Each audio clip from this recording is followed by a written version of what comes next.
Hi! Nobody asked for this video, but I think it's cool, so I'm going to talk about it.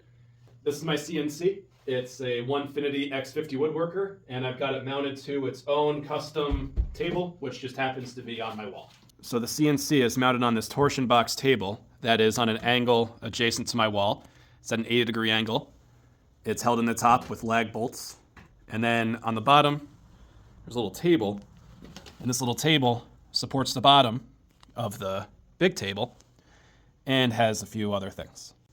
So if I were to have this how it's usually situated flat, the end of the table would come out to about where the blue is for my mat. That's a lot of space to take up. This, it takes up a little bit less than half the space, and I get to use a big portion of my wall. And having a vertical table comes with its own challenges. For instance, I can't use a setup block on here, which is what you would use to very accurately do any type of CNC carving. I just use the paper method. Another problem is the Z gantry, if you leave it up high, it has a tendency of crashing down if you don't put it back down to a resting height before you turn off your CNC. But I figured that out the first or maybe second time I did it, and it hasn't happened since.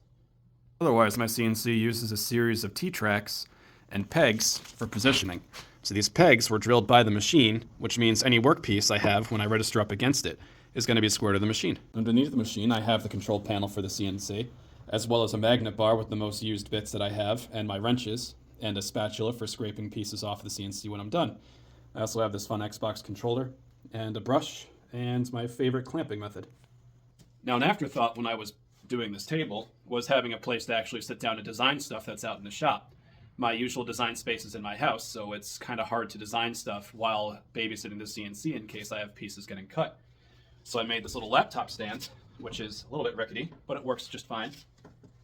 And this way, if I want to do any controlling or designing, I can just do it right here, and then it just folds up and out of the way if I'm not using it.